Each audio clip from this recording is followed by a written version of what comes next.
بسم اللہ الرحمن الرحیم۔ السلام علیکم دوستو ایک دفعہ پھر آپ کی خدمت میں حاضر ہیں ایک نئی ویڈیو اور ایک نئے عنوان کے ساتھ۔ آج کا زیر نظر موضوع ہے حضرت عبدالمطلب کا اپنے بیٹے کو ذبح کرنا اور زمزم کنویں کو کس نے دوبارہ کھودا۔ مکمل واقعہ آپ کے گوشے گزار کریں گے، لیکن اس سے پہلے حسب سابق آپ تمام احباب سے گزارش ہے کہ ویڈیو کو اینڈ تک واچ کریں اور لائک کریں اور میرے چینل کو سبسکرائب کریں۔ ناظرین محترم، چلتے ہیں ویڈیو کی جانب۔ حضرت ابراہیم علیہ السلام کے بیٹے حضرت اسماعیل علیہ السلام کے 12 بیٹے تھے۔ ان کی نسل اس قدر ہوئی کہ مکہ مکرمہ میں نہ سما سکی اور پورے حجاز میں پھیل گئی۔ ان کے ایک بیٹے کیدار کی اولاد میں عدنان ہوئے۔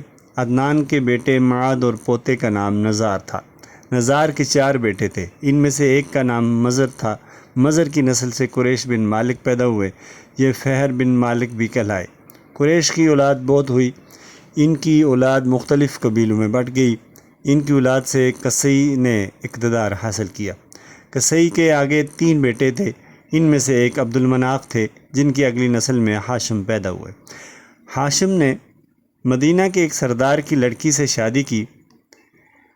ان کے یہاں ایک لڑکا پیدا ہوا، اس کا نام شیبہ رکھا گیا۔ یہ پیدا ہی ہوا تھا کہ ہاشم کا انتقال ہو گیا۔ ان کے بھائی مطلب مکہ کے حاکم ہوئے۔ ہاشم کا بیٹا مدینہ منورہ میں پرورش پا رہا تھا۔ جب مطلب کو معلوم ہوا کہ وہ جوان ہو گیا تو بھتیجے کو لینے کے لیے خود مدینہ گئے۔ اسے لے کر مکہ مکرمہ پہنچے تو لوگوں نے خیال کیا کہ یہ نوجوان ان کا غلام ہے۔ مطلب نے لوگوں کو بتایا یہ ہاشم کا بیٹا اور میرا بھتیجا ہے۔ اس کے باوجود لوگوں نے اسے مطلب کا غلام ہی کہنا شروع کر دیا۔ اس طرح شیبہ کو عبد المطلب کہا جانے لگا۔ انہیں عبد المطلب کے یہاں ابو طالب، حمزہ، عباس، عبداللہ، ابولہب، حارث، زبیر، زرار اور عبد الرحمن پیدا ہوئے۔ ان کے بیٹے عبداللہ سے ہمارے نبی صلی اللہ علیہ وآلہ وسلم پیدا ہوئے۔ عبد المطلب کے تمام بیٹوں میں عبداللہ سب سے زیادہ خوبصورت اور سب سے زیادہ پاک دامن تھے۔ عبد المطلب کو خواب میں زمزم کا کنواں کھودنے کا حکم دیا گیا، یعنی حضرت اسماعیل علیہ السلام کے کنویں کو۔ اس کنویں کو قبیلہ جرہم کے سردار مزاز نے پاٹ دیا تھا، یعنی کہ بند کر دیا تھا۔ قبیلے جرہم کے لوگ اس زمانہ میں مکہ کے سردار تھے، بیت اللہ کے نگران تھے۔ انہوں نے بیت اللہ کی بے حرمتی شروع کر دی۔ ان کا سردار مزاز بن عمرو تھا۔ وہ اچھا انسان تھا۔ اس نے اپنے قبیلوں کو سمجھایا کہ بیت اللہ کی بے حرمتی نہ کرو، مگر ان پر اثر نہ ہوا۔ جب مزاز نے دیکھا کہ ان پر کوئی اثر نہ ہوتا تو قوم کو اس کے حال پہ چھوڑ کر وہاں سے جانے کا فیصلہ کیا۔ اس نے تمام دولت، تلواریں، زیریں وغیرہ خانہ کعبہ سے نکال کر اس کنواں میں یعنی کہ زمزم میں ڈالیں اور مٹی سے اس کو پاٹ دیا، یعنی کہ بند کر دیا۔ کنواں اس سے پہلے ہی خشک ہو چکا تھا، اب اس کا نام و نشان مٹ گیا۔ مدتوں یہ کنواں بند پڑا رہا۔ اس کے بعد بنو خزاعہ نے بنو جرہم کو وہاں سے مار بھگایا۔ بنو خزاعہ اور قصی کی سرداری کا زمانہ اسی حالت میں گزرا۔ کنواں بند رہا یہاں تک کہ قصی کے بعد عبد المطلب کا زمانہ آ گیا۔ انہوں نے خواب دیکھا۔ خواب میں انہیں زمزم کے کنویں کی جگہ دکھائی گئی اور اس کے کنویں کا کھودنے کا حکم دیا گیا۔ حضرت علی رضی اللہ سے روایت ہے کہ عبد المطلب نے بتایا، میں حجر اسود کے مقام پر سو رہا تھا کہ میرے پاس ایک آنے والا آیا۔ اس نے مجھ سے کہا طیبہ کو کھودو۔ میں نے اس سے پوچھا طیبہ کیا ہے، مگر وہ کچھ بتائے بغیر چلا گیا۔ دوسری طرف رات پھر خواب میں وہی شخص آیا، کہنے لگا برہ کو کھودو۔ میں نے پوچھا برہ کیا ہے، وہ کچھ بتائے بغیر چلا گیا۔ تیسری رات میں اپنے بستر پر سو رہا تھا کہ پھر وہ شخص خواب میں آیا۔ اس نے کہا مظنونہ کھودو۔ میں نے کہا مظنونہ کیا ہے، وہ بتائے بغیر چلا گیا۔ اس سے اگلی رات میں پھر بستر پر سو رہا تھا کہ وہی شخص پھر آیا اور بولا زمزم کھودو۔ میں نے اس سے پوچھا زمزم کیا ہے۔ اس بار اس نے کہا زمزم وہ ہے جس کا پانی کبھی ختم نہیں ہوتا، جو حاجیوں کے بڑے بڑے مجموعوں کو سیراب کرتا ہے۔ عبد المطلب کہتے ہیں میں نے اس سے پوچھا یہ کنواں کس جگہ ہے۔ اس نے بتایا جہاں گندگی اور خون پڑا ہے اور کوا ٹھونگے مار رہا ہے۔ دوسرے دن عبد المطلب اپنے بیٹے حارث کے ساتھ وہاں گئے۔ اس وقت ان کے یہاں یہی ایک لڑکا تھا۔ انہوں نے دیکھا وہاں گندگی اور خون پڑا ہے اور ایک کوا ٹھونگے مار رہا تھا۔ اس جگہ کے دونوں طرف بت موجود تھے اور یہ گندگی اور خون دراصل ان بتوں پر قربان کیے جانے والے جانوروں کا تھا۔ پوری نشانی مل گئی تو حضرت عبد المطلب گدال لے کر آئے اور کھدائی کے لیے تیار ہو گئے، لیکن اس وقت قریش وہاں آ پہنچے۔ انہوں نے کہا، اللہ کی قسم ہم تمہیں یہاں کھدائی نہیں کرنے دیں گے۔ تم ہمارے ان دونوں بتوں کے درمیان کنواں کھودنا چاہتے ہو جہاں ہم ان کے لیے قربانیاں کرتے ہیں۔ حضرت عبد المطلب نے ان کی بات سن کر اپنے بیٹے حارث سے کہا، تم ان لوگوں کو میرے قریب نہ آنے دو، میں کھدائی کا کام کرتا رہوں گا، اس لیے کہ مجھے جس کام کا حکم دیا گیا ہے میں اس کو ضرور پورا کروں گا۔ قریش نے جب دیکھا کہ وہ باز آنے والے نہیں تو رک گئے۔ آخر انہوں نے کھدائی شروع کر دی۔ جلد ہی کنویں کے آثار نظر آنے لگے۔ یہ دیکھ کر انہوں نے اللہ اکبر کا نعرہ لگایا اور پھر پکار اٹھے، یہ دیکھو یہ اسماعیل علیہ السلام کی تعمیر ہے۔ جب قریش نے یہ دیکھا کہ انہوں نے کنواں تلاش کر لیا تو ان کے پاس آ گئے اور کہنے لگے، عبد المطلب اللہ کی قسم یہ ہمارے باپ اسماعیل علیہ السلام کا کنواں ہے اور اس پر ہمارا بھی حق ہے، اس لیے ہم اس میں تمہارے شریک ہوں گے۔ یہ سن کر عبد المطلب نے کہا، میں تمہیں اس میں شریک نہیں کر سکتا، یہ مجھ اکیلے کا کام ہے۔ اس پر قریش نے کہا، تب پھر اس معاملے میں ہم تم سے جھگڑا کریں گے۔ عبد المطلب بولے، کسی سے فیصلہ کروا لو۔ انہوں نے بنو سعد ابن حزیم کی کاہنہ سے فیصلہ کرانا منظور کیا۔ یہ کاہنہ ملک شام کے بالائی علاقے میں رہتی تھی۔ آخر عبد المطلب اور دوسرے قریش اس کی طرف روانہ ہوئے۔ عبد المطلب کے ساتھ عبد المناف کے لوگوں کی ایک جماعت تھی، جبکہ دیگر قبائل قریش کی بھی ایک جماعت ساتھ تھی۔ اس زمانہ میں ملک حجاز اور شام کے درمیان ایک بیابان میدان تھا۔ وہاں کہیں پانی نہیں تھا۔ اس میدان میں ان کا پانی ختم ہو گیا۔ سب لوگ پیاس سے بے حال ہو گئے، یہاں تک کہ انہوں نے اپنی موت کو یقینی مان لیا۔ انہوں نے قریش کے دوسرے لوگوں سے پانی مانگا، لیکن انہوں نے پانی دینے سے انکار کر دیا۔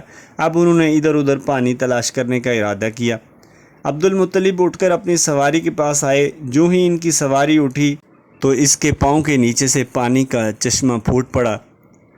انہوں نے پانی کو دیکھ کر اللہ اکبر کا نعرہ لگایا۔ پھر عبد المطلب سواری سے اتر آئے۔ سب نے خوب سحر ہو کر پانی پیا اور اپنے مشکیزے بھی بھر لیے۔ اب انہوں نے قریش کی دوسری جماعت سے کہا، آؤ تم بھی سحر ہو کر پانی پی لو۔ اب وہ بھی آگے آئے اور خوب پانی پیا۔ پانی پینے کے بعد وہ بولے، اللہ کی قسم اے عبد المطلب، یہ تو تمہارے حق میں فیصلہ ہو گیا۔ اب ہم زمزم کے بارے میں تم سے کوئی جھگڑا نہیں کریں گے۔ جس ذات نے تمہیں اس بیابان میں سیراب کر دیا وہی ذات تمہیں زمزم سے بھی سیراب کرے گا، اس لیے یہیں سے واپس چلو۔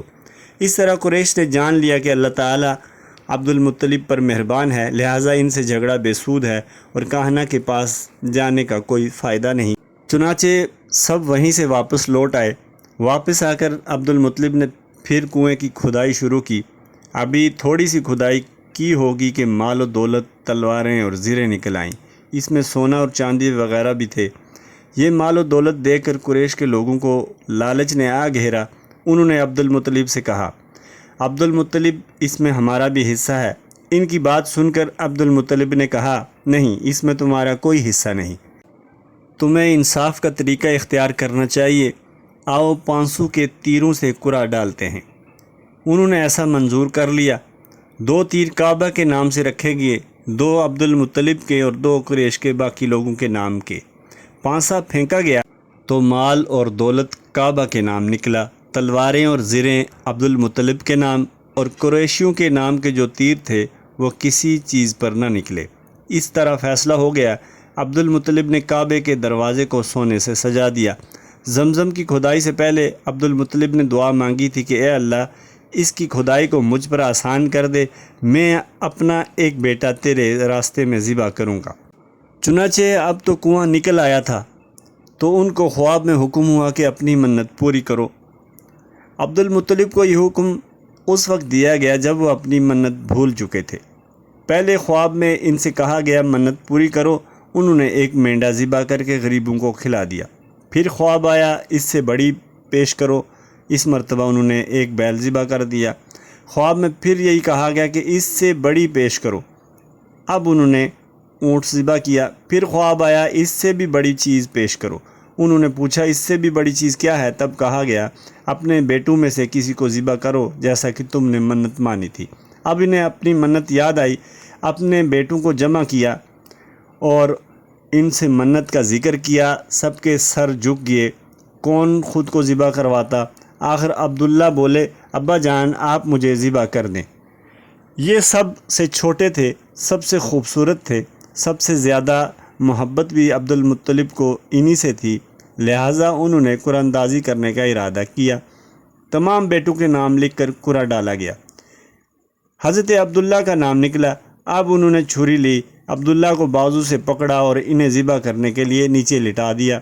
جو ہی باپ نے بیٹے کو لٹایا، عباس سے ضبط نہ ہو سکا، فوراً آگے بڑھے اور بھائی کو کھینچ لیا۔ اس وقت یہ خود بھی چھوٹے تھے۔ ادھر باپ نے عبداللہ کو کھینچا، ادھر کھینچا تانی میں عبداللہ کے چہرے پہ خراشیں بھی آئیں۔ ان خراشوں کے نشانات مرتے دم تک باقی رہے۔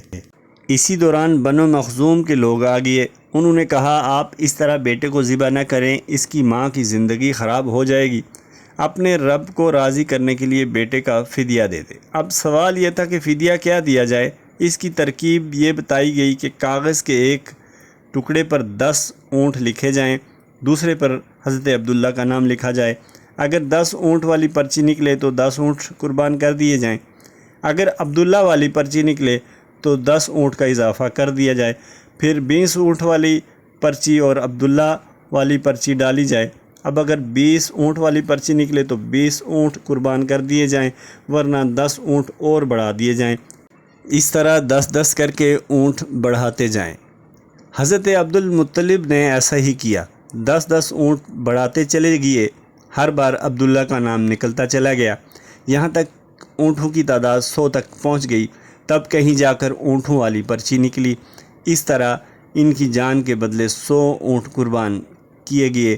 عبد المطلب کو اب پورا یقین ہو گیا کہ اللہ تعالیٰ نے عبداللہ کے بدلہ 100 اونٹوں کی قربانی منظور کر لی ہے۔ انہوں نے کعبہ کے پاس 100 اونٹ قربان کیے اور کسی کو کھانے سے نہ روکا۔ سب انسانوں، جانوروں اور پرندوں نے ان کو کھایا۔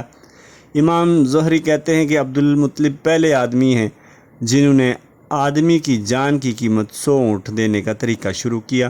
اس سے پہلے 10 اونٹ دیے جاتے تھے۔ اس کے بعد یہ طریقہ پورے عرب میں رائج ہو گیا کہ انسان کے بدلے میں فدیہ 100 اونٹ ہوگا۔ نبی کریم صلی اللہ علیہ وآلہ وسلم کے سامنے جب یہ ذکر آیا تو آپ نے اس فدیہ کی تصدیق فرمائی، یعنی کہ یہ فرمایا کہ یہ درست ہے، اور اسی بنیاد پر نبی کریم صلی اللہ علیہ وآلہ وسلم فرماتے ہیں میں 2 ذبیحوں یعنی حضرت اسماعیل علیہ السلام اور حضرت عبداللہ کی اولاد ہوں۔